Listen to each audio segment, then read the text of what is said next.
ఆదాం న్యూస్కి స్వాగతం. ఈరోజు ముఖ్యాంశాలు. కొత్తపేట సెవెంత్ డే సంఘ పెద్దల ఆధ్వర్యంలో సబ్బాతు ఆరాధన నిర్వహించబడినది. ఈ ఆరాధనకు కొత్తపేట, దాముల్లూరు, చిలుకూరు సంఘములు సుమారు 400 మంది ఆరాధనకు హాజరయ్యారు. ఈ కార్యక్రమం దేవునికి మహిమకరంగా జరిగి ఉన్నది. వాక్య ప్రదేశకులు సౌత్ ఆంధ్ర సెక్షన్ అధ్యక్షులు ఫాస్టర్ జిఎన్ మోజెస్, వర్తమానికులు brother Mohan Rao, seventh day adventist church Kothapeta సంఘ కాపరి ఫాస్టర్ సిహెచ్ విల్సన్ వాక్యం అందించారు. ఆజ్ఞ గైకొనడం అంటే ప్రేమ నీలో ఉండాలి.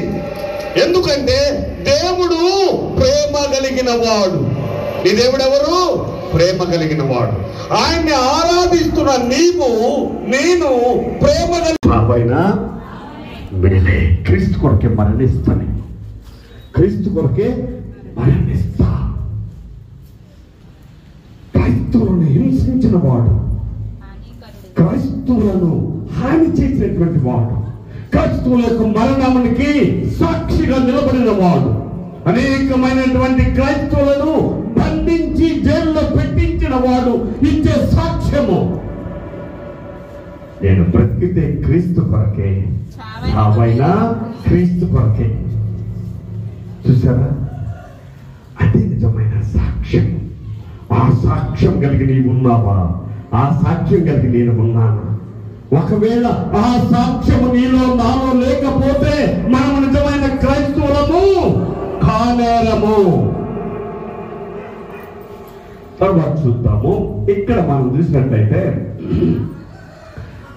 ఒక వాక్యాన్ని మనం చూద్దాం. లూకాసు వార్త 24వ అధ్యాయము 46వ వచనం నుండి 48వ వచనం వరకు చదవండి. అప్పుడు యేసు గొప్ప శబ్దంతో కేక వేసి, తండ్రి నీ చేతికి నా ఆత్మను అప్పగించుచున్నానెను. ఆయన ఇలాగ చెప్పి ప్రాణము విడిచెను.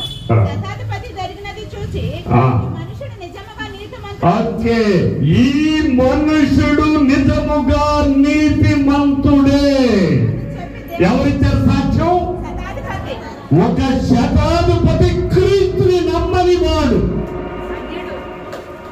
ఒక అన్యుడు క్రీస్తు గురించి ఏం సాక్ష్యం ఇచ్చాడు?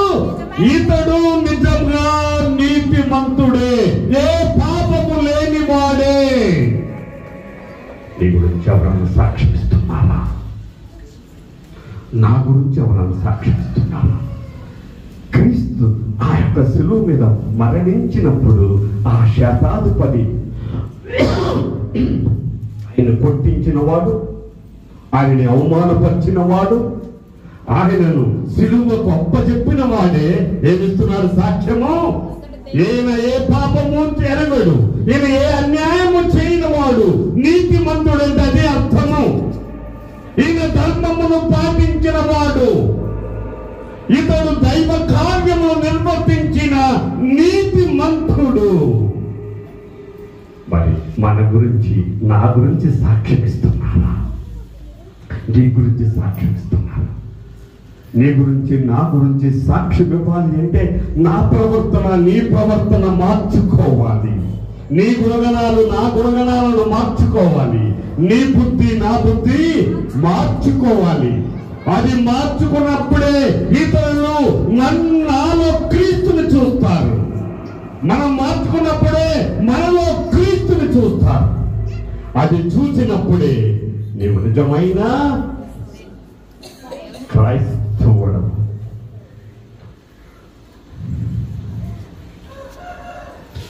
ఇక్కడ చూద్దాము.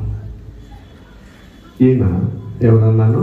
పాపులలో ప్రధానుడు, దూషకుడు, హింసకుడు, హానికరుడైనటువంటి ఆ సౌలుని పట్టుకున్నాడు దేవుడు. ఆయన్ని పట్టుకొని సౌలుగా ఉన్న వాడిని ఏం చేశాడు?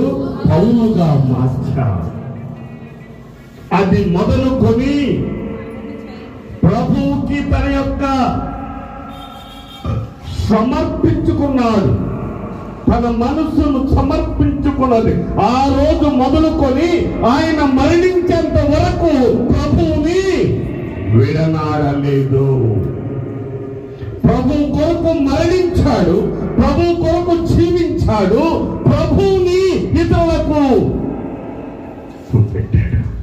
ఎలా చూపెట్టాడు? మీరు నన్ను చూచి నడుచుకొనుడి.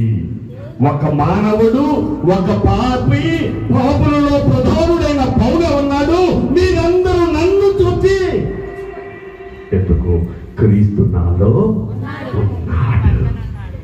దేవుడు బైబిల్లో ఏ ప్రవక్త చెప్పలేదండి, బైబిల్లో ఏ శిష్యుడు చెప్పలేదండి, బైబిల్లో ఏ అపోస్తలుడు చెప్పలేదండి.